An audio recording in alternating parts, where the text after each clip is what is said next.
Ministri i Jashtëm. Kjo është më interesante. Pra, urimi i parë i ka ardhur nga eurodeputeti hidrauliku Alfred Dionis Foti Beleri, është me 3 emra. Zyrtarisht.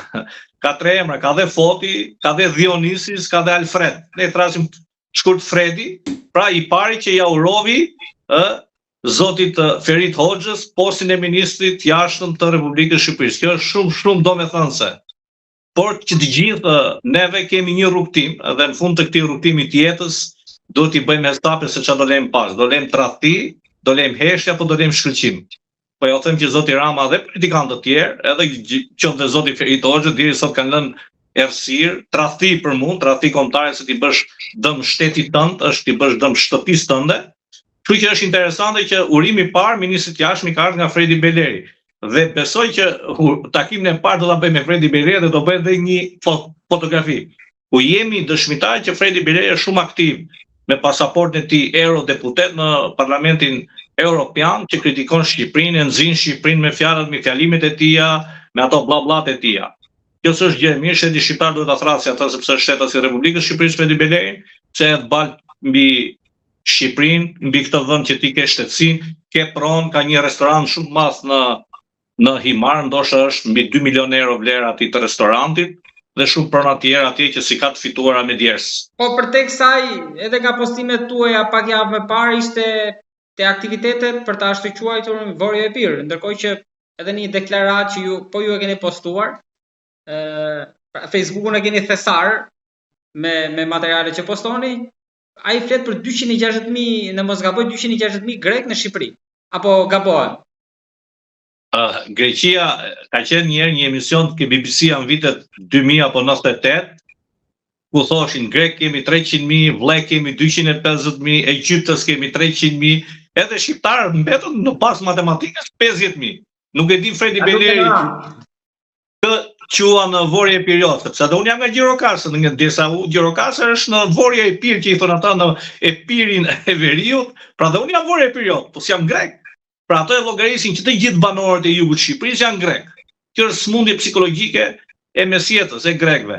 Por dhe njerë ka grek shumë mirë, mendje të hapura, qoftë deputet intelektual që tallen me këto. Ja, ne pam këtër, bëm festimin e autonomisë së Vorje e Pirë 112 vjetorin në Athinë dhe kishte shumë pak njerëz, ishin vetëm për fatin dhe 200 veta dhe 100 veta ishin rinia ortodokse greke e Greqisë. Dhe ato dalloheshin se grekët në Greqi zbatojnë ligjet shumë mirë. Mbanin flamurin e Greqisë, jo flamurin irredentistë të Vorje e Pirit. Sepse si shtetës Greqisë ato nëse marrin flamurin e i shpallin non grata dhe nuk i lejmë të hyjnë në Shqipëri.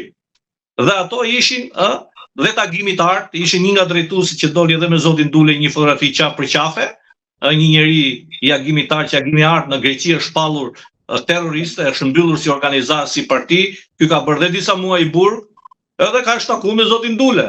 Dhe organizatorët janë këta. Unë e kam thënë dhe them, shumica e pakicës kombëtare greke, domethënë pakica kombëtare greke është paqëruese dhe është pro Shqipërisë dhe shqiptarëve, se ne kemi shumë martesa. Mund të them 98% e duan Shqipërinë dhe shqiptarët, 2% është, plus i shtojmë dhe ta vasalët tonët që marrin siç janë këta Timarës, Korçës, ndoshta edhe Elbasani, që pra ka dy grupacione brenda minoritetit. Shiko, minoriteti i vërtet që është njohur tashmë në dropull i vërtet, 98% nuk janë agresiv dhe nuk janë ekstremistë, përsëris gjithë çdo herë të dropull, edhe pjesa më e madhe e Sarandës. A di se kush e për vasalët, shqiptarët ortodoks që duan të bëhen grek, vllehët që duan të bëhen grek. Për shembull, unë kam pas këto 10 ditët e fundit mbi 200 SMS në Facebook privat kërcënime, me Facebook falso, me Facebook hakur, dhe kur kemi zbuluar një Facebook ishte kryetari i Omonjas së Korçës në Athinë që më ka kërcënuar. Edhe çfarë i bëj unë atyre? A e kupton, njerëz që pretendojnë se përfaqësojnë pakicën kombëtare greke.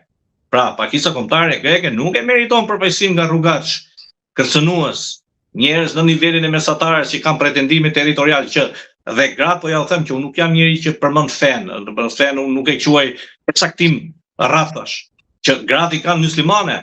Bile ka qenë një minoritar ku bëri një aktivitet anti-shqiptar dhe unë i thash ish nën kryetari i Partisë Vangel Dulës 15 dhe ke gruan Çame, se tha nuk ekzistojnë Çamët. Dhe unë i thash ti gruan e ke Çame, se ishe nga Elbasani, edhe ky edhe gruaja.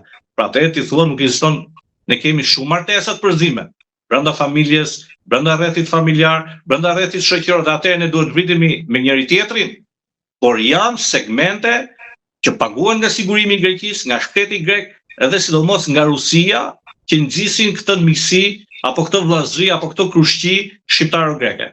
Për ta mbyllur edhe diçka kam se gjithçka që tham në momentin siç e keni thënë dhe ju në bisedat e kaluara që Turqia nis një anije këtej me një emër që grekët më pas bën që të tërhiqen. Pas atij takimit fundit në Ankara, por edhe tani në vazhdim ju si shikoni raportet? Turqia bën sa mundet për të mbrojtur një pjesë, domethënë për të mbrojtur Shqipërinë, pa një marrëveshje, kanë përgjigjur disa herë, një marrëveshje të përjetshme të 15 dhjetorit 1923, ku Shqipëria ka qenë vendi i parë që ka vizituar atëherë Turqinë Republikë dhe Kemal Atatürk dhe e ka njohur si Republikë atëherë, pra duhet jemi kujdesshëm, ne kemi qenë të parët dhe ka një marrëveshje të përjetshme ku hasmi jon është dhe hasmi atyre, ku hasmi atyre është dhe hasmi jon. Dhe gjithmonë Turqia bëhet një mbrojtje, jo nga ana fetare, sepse nëse ti shikojmë, Turqia ka respektuar të gjithë kryeministrat shqiptar, qofshi ortodoks i ndjej Fatosano ka qenë dëshmitar me të ndjejmë Berlusconi në martesën e vajzës Erdoganin vitin 2002, mos gaboj. Po dhe Edi Rama ka marrëdhënie të mira, pra këto janë marrëdhënie shtetërore, marrëdhënie të interesave të mëdha. Prandaj them që Turqia gjithmonë do jetë në krah të shqiptarëve, dhe jo vetëm të shqiptarëve, por të shumë vendeve tjera që duan paqe, duan ato. Dhe Turqia i tregovi vendin Greqisë, Erdogani i tha ne kemi një casus belli, i tha të votuar në 95-ën që ju nëse kaloni vitin e kuq që ne u shpallim luftë. Dhe këtu është ajo ngërçi që është midis Greqisë edhe Turqisë, që nëse ju bëni 12 milje të detit në Egje, ku jemi marrë vesh 6 milje, këta nëse shpallin 12 milje me Turqinë, këta kanë vajt brenda në Izmir, në qytet, jo në Bregdet, po brenda, se deti aq është kufirin, dhe u shpallin luftë. Prandaj atë ndër dhe ne kemi, ne thash, nuk kemi vetëm marrëdhënie të mira me Turqinë, kemi edhe me Greqinë dhe këto. Po Greqia mban ligjin e luftës dhe pretendime territoriale ndaj Shqipërisë. Kurse Turqia nuk ka ligj lufte me Shqipërinë dhe nuk ka pretendime territoriale me Shqipërinë. Qoftë që edhe Turqia nuk fus hundët në punë të brendshme tona, qoftë në aspektin fetar, themi, qoftë në aspektin politik. Më tregoni një ministër dhe një deputet që kanë ndjenja ekstremiste dhe të hapura pro turqisë. Pra ne kemi kaq vite Parlamenti i Shqipërisë, më tregoni një deputet që del me flamur si dalin ata tonët PD-s dhe PS-s, Greqia, jam këtu, edu ashtu. S'ka asnjë. Tregoni një ministër që është pro turk. Por shkoni pyesni, qoftë dhe zonjën Nikola, ish kryetarin e parlamentit, si është respektuar dhe pritur në Turqi. Pyesni edhe Spiropallin, siç janë respektuar gjithë delegacionet tona. Gjë që nuk respektojnë në Greqi kështu, po respektojnë me nënçmim. Zoti Valla, të falenderoj shumë për bisedën dhe gjitha çështjet që trajtuam. Faleminderit dhe juve, të kemi të shtu ndjelë mbar. Gjithashtu dhe për ju. Fundjavë të këndshme.